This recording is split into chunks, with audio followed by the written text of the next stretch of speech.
Bonsoir. Bonsoir. J'ai reçu un mail d'une personne, dans le cadre de Dailymotion, qui cherche à savoir quelles sont actuellement les possibilités d'obtenir une initiation, en l'occurrence dans le cadre de l'islam. Il doit y avoir encore certaines possibilités, parce que ça n'est pas épuisé tout ça, mais simplement, ce qu'il faut savoir, c'est qu'il faut souvent participer à tout un mouvement social, parce qu'il faut s'encadrer là dans une zaouia, et après il y a toujours tout un mouvement collectif qui se fait, qui peut plaire ou déplaire. Alors il faut réussir à surmonter la difficulté, là. Et donc un personnage peut très bien avoir un pouvoir initiatique. Un mokadem, il a ce pouvoir initiatique, c'est-à-dire c'est une transmission. L'initiation, c'est une transmission qui vient droit du prophète. Donc si le courant n'est pas rompu, cette transmission est valide, même si elle est faite de la part de quelqu'un avec lequel on n'est pas nécessairement en accord sur toute la ligne, sur l'application du mode existentiel. Voilà. Justement, il demandait quelle est l'authenticité de l'enseignement de ces zaouïas. Et est-ce qu'il n'est pas préférable, vu la dégénérescence actuelle de tous les courants exotériques, eh bien de ne pas se risquer à tout cela? On ne peut pas voir ça de cette manière-là, dans le sens que l'initiation, c'est une chose, ensuite de ça, l'enseignement, c'est autre chose. Voilà. Il y a souvent une confusion qui est faite entre initiation et enseignement. On parle d'initiation à ceci ou à cela parce qu'il y a un exposé, un exposé théorique ou des pratiques qui sont censées être, un véritable enseignement à l'égard des modes traditionnels. Mais ce n'est pas ça une initiation. Une initiation, c'est une transmission qui est silencieuse, qui est en courant, qui vient directement du prophète, qui a traversé les différents personnages, qui n'est pas rompu. L'initiation, c'est une clé qui est donnée à l'initié. Mais ce n'est pas une théorie sur la clé. Ça peut se faire dans un silence complet. Il peut y avoir inévitablement, actuellement je pense, et dans le cadre de l'islam, il y aura un rituel qui correspond. Mais je veux dire, c'est très discret à quelque part, une initiation. C'est pas tout un enseignement, c'est pas une étude qui dure tant, puis ensuite de ça on a un brevet, c'est pas ça. Donc ce qui veut dire que il est possible donc d'obtenir encore une initiation de la part de quelqu'un qui a ce pouvoir de transmission.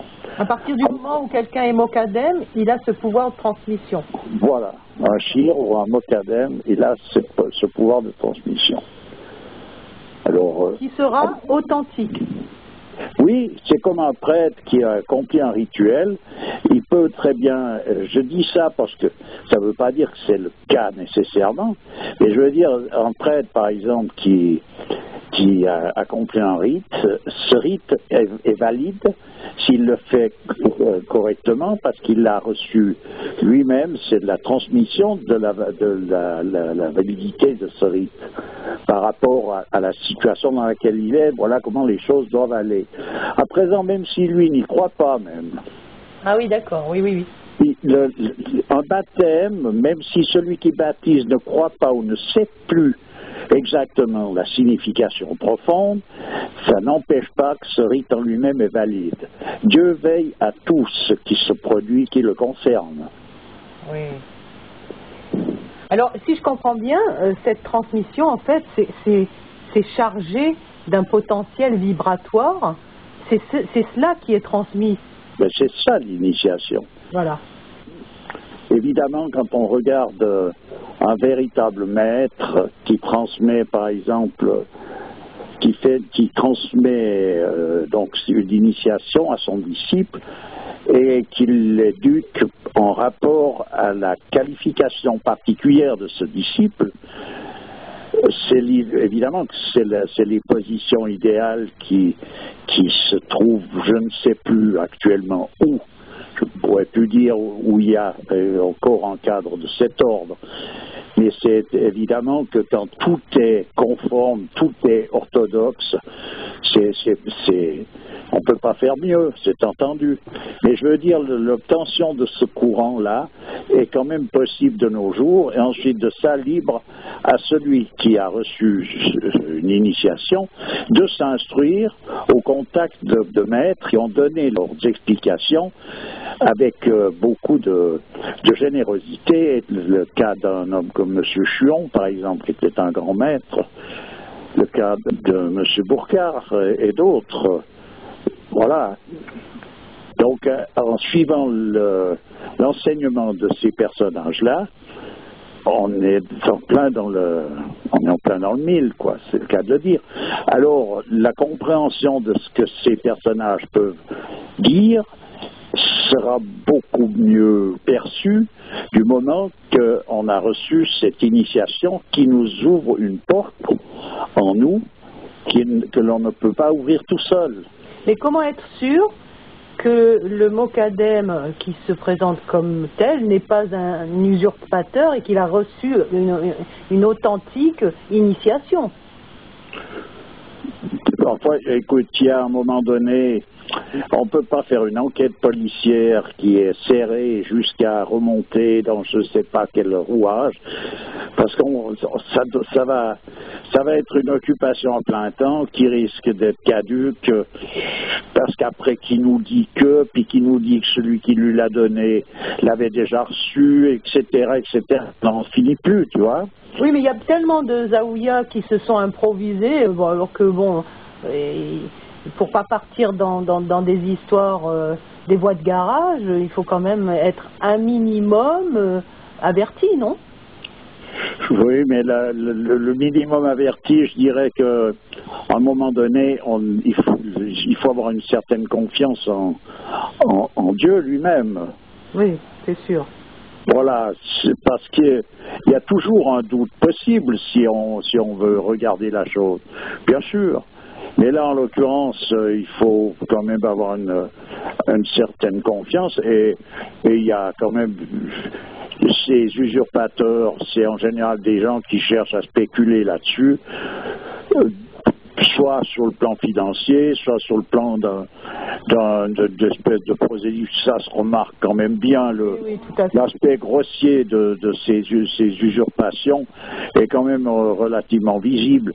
Bon, ça devient de plus en plus pointu avec le New Age, mais enfin, je sais qu'il existe quand même certaines zaouïas qui ont déjà quelques temps d'exercice, où il y a des personnages qu'on voit bien que c'est quand même des gens sérieux. Ouais. Et après, ce que je dis, ce qui peut heurter, ça peut être la vie sociale. La vie sociale, parce qu'il y a des personnages qui sont plus intransigeants sur telle chose, ou qui sont... il faut côtoyer tout un monde, et il faut être disposé à cela, quoi. Ben, il faut se disposer, parce qu'être disposé comme ça spontanément, on l'est pas nécessairement. Ouais. Donc il faut se disposer à participer à un mouvement social qui n'est pas nécessairement ce que l'on aurait recherché absolument, mais qui n'est pas quelque chose non plus qui est en contradiction avec la tradition. Et il y a une certaine soumission à avoir par rapport justement à, pas même nécessairement à un personnage en particulier, mais aux exigences que peut avoir une zaouïa, c'est avoir comme une obéissance à Dieu que de participer à une collectivité qui va dans la direction justement que l'on cherche en somme. Voilà, tout à fait. Alors bon, il y a des gens qui peuvent pas du tout parce que bon, ils sont trop sauvages ou trop électrons libres, on va dire, donc ils sont pas du tout adaptés à ce genre de vie communautaire d'une certaine manière. C'est vrai, mais par contre, c'est là où il y aurait souvent, disons, certains... Surpasser, tu veux dire? Oui, ça vaut la peine de faire l'effort de dépasser ce genre d'embarras, pour justement, c'est une manière de se détacher de nos propres désirs, de nos propres habitudes, limitations de tout ordre. Oui, c'est sûr. Voilà. Mais je pense que... Oui, c'est évident, on doit y gagner quelque chose au final, hein, c'est clair. De toute manière. Après, ça dépend de la nature du personnage. Parce qu'évidemment, je vois bien ce qui se produit actuellement. Quelqu'un, il rentre dans un cadre religieux, et se situe un peu comme quelqu'un qui se fait prendre en charge, puis se repose sur cette prise en charge, etc., etc. Mais c'est pas comme ça que ça va.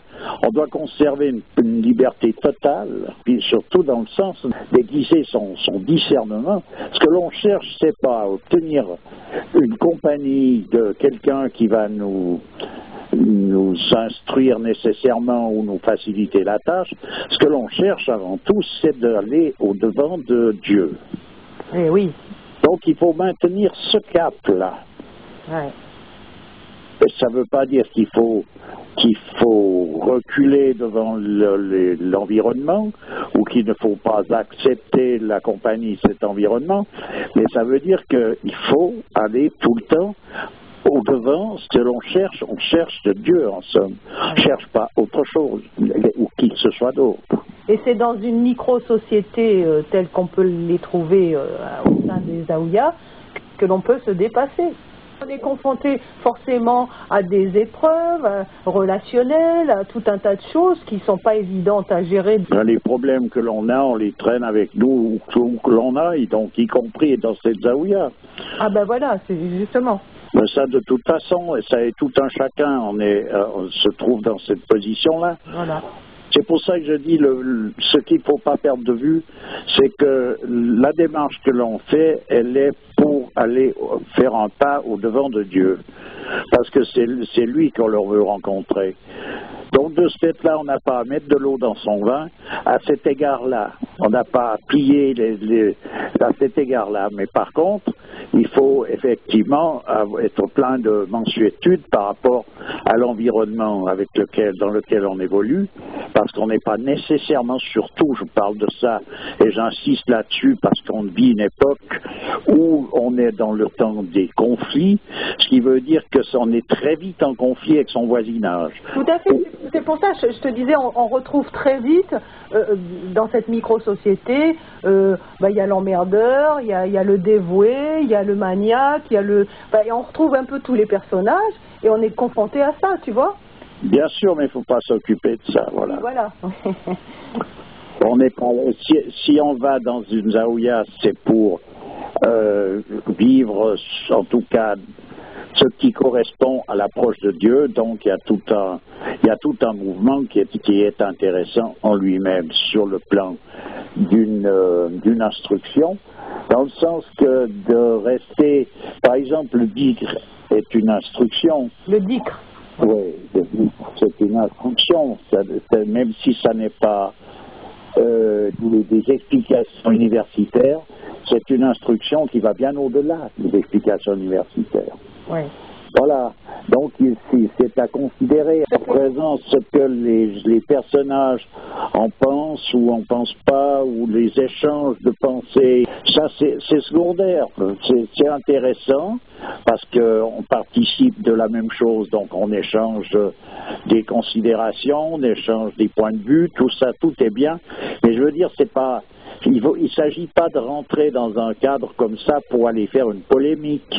Il s'agit de suivre les rites correspondants à ce cadre et de savoir que le personnage qui dirige cette Zaouïa a un pouvoir initiatique et c'est ce que l'on cherche. Et cette initiation, c'est cette transmission d'un courant qui n'est pas une explication, une discussion, une polémique quelconque. Oui, et en général, bon, quand les gens sont vraiment bien disposés dans ce genre de lieu, il y a une espèce de bénédiction là, et puis ça porte un peu tout le monde, hein, d'une certaine manière. Oui, ça c'est possible. Mais je veux dire, c'est difficile d'exprimer ce qu'est une initiation. On pourrait dire, ce qui est plus facile, c'est ce que je suis en train de dire, c'est ce que ça n'est pas. Ce que ça n'est pas, c'est pas un enseignement comme on l'entend de nos jours. C'est pas un enseignement où tu vas passer tant de temps à étudier quelque chose. C'est pas ça. C'est en quelque sorte la transmission de la possibilité de comprendre, on pourrait dire. Oui. Ça t'ouvre une porte où tu te trouves dans la même longueur d'onde qui correspond à cette tradition. Et de ce fait-là, tu peux donc aller jusqu'à tes propres limitations, évidemment. Voilà. Voilà, exactement. Oui, là, mais par contre, il n'y a pas d'obstacles. Oui, il y a des obstacles, comme il y a des obstacles sur toutes routes que l'on peut parcourir. Et je veux dire, c'est pas en soi-même un obstacle. Oui.